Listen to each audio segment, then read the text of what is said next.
ملت اسلامیہ کے حوالے سے آپ کے بہت دلائل جو ہیں وہ کتابوں کے اندر جو ہیں وہ موجود ہیں. موجودہ حالات پہ جو ہمارا ملک گزر رہا ہے جن سے، اس میں کس طریقے سے جو ہے نا وہ جو فارمولہ آپ نے پیش کیا ہے وحدت ملت اسلامیہ کا، وہ کس طرح امپلیمنٹ ہو سکتا ہے اس کا؟ کسی بات کے اندر سوال کرنا تو آسان کام ہے، اور سوال جو ہے نا یہ ایک جو اتحاد، اتفاق اور وحدت، یہ ہے تو ایک جملہ، لیکن مسئلہ یہ ہے کہ ہمارا جو اتحاد، اتفاق اور وحدت ہے، اگر آپ فرقہ واریت کے اعتبار سے دیکھو تو شیعہ سنی تناظر کے اندر ایک بہت بڑا جیسے مسئلہ ہے یہ. اس طریقے سے اگر آپ دیوبندی بریلوی کے اعتبار سے دیکھو تو یہ اپنی جگہ پر بہت بڑا مسئلہ ہے. اگر حنفی اور اہل حدیث کے اعتبار سے دیکھو تو یہ پھر بہت بڑا مسئلہ ہے. ایک تو ہے فرقہ واریت اور مذہبی تناظر میں. پھر یہاں پر مسلمانوں کے ساتھ دوسری قومیں ہیں، سکھ ہیں، ہندو ہیں، عیسائی ہیں، قادیانی ہیں. ان کے ساتھ ہمارا جو نا اتحاد کی بنیاد کیا ہو سکتی ہے؟ اچھا، یہ جو مذہبی اتحاد ہے یہ اپنی جگہ پر ایک اس کے الگ پہلو ہیں کہ یہ کیسے ہوگا اتحاد. دوسرا جو ہے نا جو پہلو ہے وہ یہ ہے کہ جو ہماری لسانی اکائیاں ہیں، یہاں مہاجر ہیں، پٹھان ہیں، بلوچ ہیں، سندھی ہیں، سرائکی ہیں، پنجابی ہیں. پنجابیوں کے اندر تو مختلف قسم کے پختونخوا کے اندر اپنی جگہ پر جو ہے نا ایک تصورات ہیں الگ الگ قوموں کے. تو یہ سب کو کسی ایک نقطے پر متحد کرنا، اس تناظر کے اندر بھی ہم اس کو دیکھیں گے کہ کیسے متحد ہوں گے. تیسری چیز یہ کہ جو سیاسی اور نظریاتی اختلاف ہے، مسلم لیگ کی کئی اقسام ہیں. اس طریقے سے پیپلز پارٹی ہے، پیپلز پارٹی کے اندر نظریاتی ہے، جمعیت علماء اسلام کے اندر مختلف گروپ ہیں.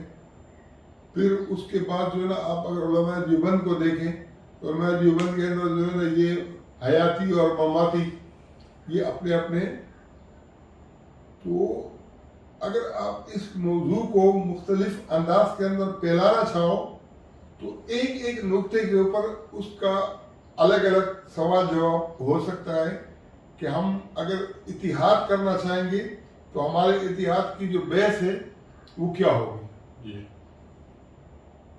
ایک بات. دوسرا یہ کہ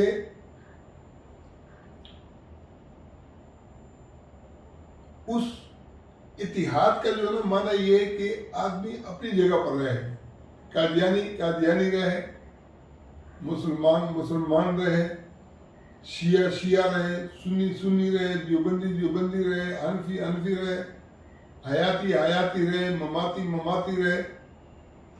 یہ مل کے بھی پھر کسی بات کے اوپر اتحاد ہو. اب اتحاد کے بعد پھر دوسرا جو مرحلہ ہے وہ ہے اتفاق کا. جی. اتفاق اور اتحاد میں کیا فرق ہے؟ اتحاد میں تو یہ ہے کہ یہ آپس میں ان کا وجود الگ الگ ہو، یہ اپنے اپنے نظریے پر، اپنے اپنے عقیدے پر قائم رہیں، پھر آپس میں ان کا اتحاد ہو جائے. بھئی آپ اپنی جگہ پر جیسے حجاز کے اندر مشرکین مکہ کے ساتھ رسول اللہ صلی اللہ علیہ وسلم نے جو صلح حدیبیہ کیا تو یہ اتحاد تھا.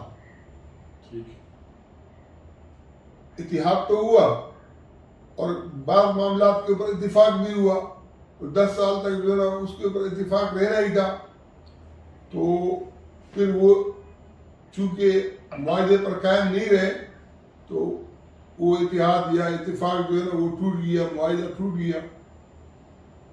تو آج اگر ہم اس کو مختلف تناظر کے اندر دیکھیں گے تو پہلی بات یہ آئے گی کہ جو بنیادی بات ہے کہ ہم سب انسان ہیں. ایک دوسرے کو انسان ہونے سے تو ہم نہیں نکال سکتے ہیں نا. یعنی انسان ہونے پر سب کا اتفاق ہے. یعنی مشترکہ نقطہ ہے جو مشترکہ نقطہ ہے. دوسرا جو نقطہ ہے وہ یہ کہ اللہ قرآن کے اندر کہتا ہے کہ اگر آپ ان کے درمیان فیصلہ کرو تو انصاف کے ساتھ فیصلہ کرو. اگر ہمارے ہاں کوئی ایسا سسٹم قائم ہو جاتا ہے کہ جس میں ہمیں انصاف ملے تو انصاف کے اوپر جو ہے نا ساری قومیں، ساری جماعتیں، سارے نظریات والے، سارے عقائد والے، سارے انسان والے یہ انصاف کے اوپر اکٹھے ہو سکتے ہیں. جب عرب کے اندر انتشار کا معاملہ تھا تو اس انتشار کے وقت خالی اس بات کے اوپر کہ بھئی گھوڑے دوڑا رہے ہیں کہ کس کا گھوڑا آگے نکل گیا، مقابلہ تو ایک نے جیتنا ہوتا تھا. یہ طے ہو جاتا تھا کہ گھوڑا جس کا آگے نکلا وہ جیت جائے گا. لیکن جب گھوڑا آگے نکلتا تھا تو اس کے اوپر کیا کرتے تھے؟ لڑتے تھے 40 سال تک. تو ان کی وہ لڑائی پھر ختم نہیں ہوتی تھی. اب اگر گھوڑا آگے بڑھانے پر جو ریس کا گھوڑا ہوتا ہے اس کے اندر تو ہوتا ہے اس لیے کہ کسی نے آگے نکلنا ہے، کسی نے پیچھے لے جانا ہے. جب اس کے اندر اتنا مطلب انتشار کی کیفیت تھی تو دوسری سائڈ کے اوپر کیا ہے کہ رسول اللہ صلی اللہ علیہ وسلم کی شخصیت تھی. آپ نے نبوت کا دعویٰ بھی نہیں کیا تھا، کسی کا آپ کے اوپر کوئی اس طرح سے وہ نہیں تھا، لیکن آپ کا جو کردار تھا اس کردار کے اوپر لوگوں کو اعتماد تھا. اور اس کی دلیل کیا ہے کہ جب آپ خانہ کعبہ کے اندر حجر اسود کے اوپر جب سب کا جو ہے نا خطرہ تھا کہ جو رکھے گا دوسرا رکھنے نہیں دے گا، تو انہوں نے ایک چیز یہ مقرر کی کہ جو صبح سویرے پہنچے گا وہ حجر اسود اپنے ہاتھ سے رکھے گا. جب جو ہے نا لوگوں نے صبح دیکھا کہ سب سے پہلے رسول اللہ صلی اللہ علیہ وسلم آئے ہیں تو آواز لگائی سب نے کہ صادق اور امین، صادق اور امین. لوگوں کے ذہن کے اندر یہ آیا کہ اگر یہ شخص آ گیا تو اس کا مطلب یہ ہے کہ اگر یہ رکھے گا بھی تو کسی کے ساتھ بے انصافی نہیں. اب وہاں پر تو رسول اللہ صلی اللہ علیہ وسلم کے ساتھ لوگوں کی ایسی محبت تھی، ایسا عزت، ایسا احترام والا معاملہ تھا کہ سب نے ان کو کہا کہ بھئی یہ کیا ہوگا، یہ رکھ لے تو ہمارے لیے کوئی.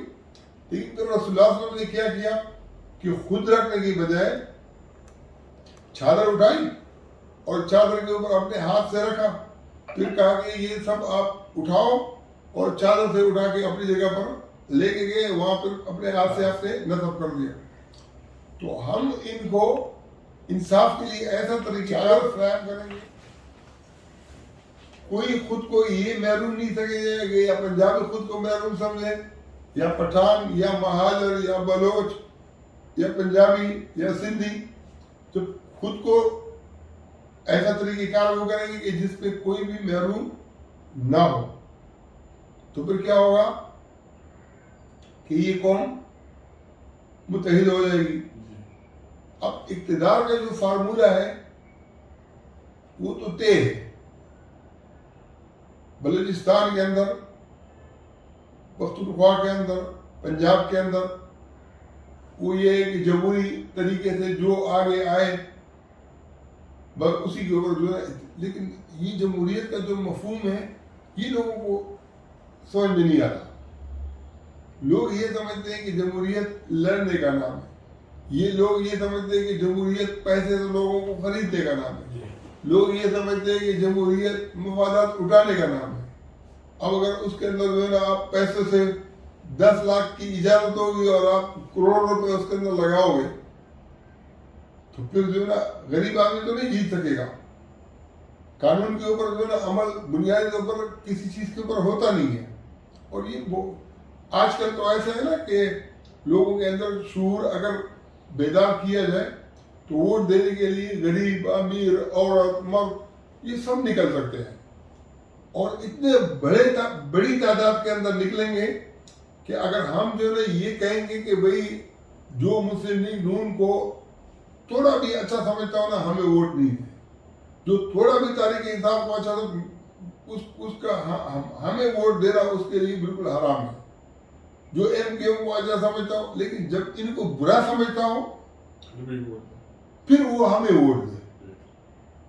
میں کہتا ہوں کہ اتنی بڑی تعداد کے اندر ہمیں جو ہے ووٹ مل جائے گا پھر ہم ان کو ناراض نہیں کریں گے, ہم ان کو دائرہ کار سے نکالیں گے نہیں. ہم ان کے اندر جو اہل لوگ ہوں گے, ابھی یہ جو گورنر سندھ ہے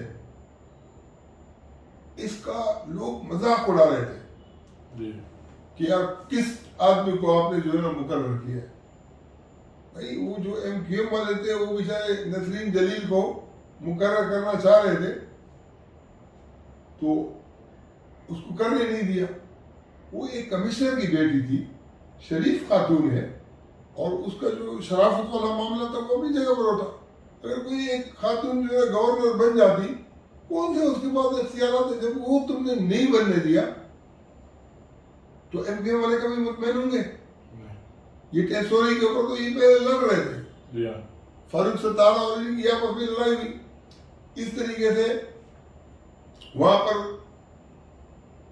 جو اقتدار کی جو بھوک ہے نا وہ اس حد تک ہے کہ مولانا فضل الرحمان اگر وہ میاں افتخار حسین اسی ساری زندگی سیاسی کارکن کی حیثیت سے اختیار کی ہے, دوسرے جو نا ان کو بنانا چاہتے تھے.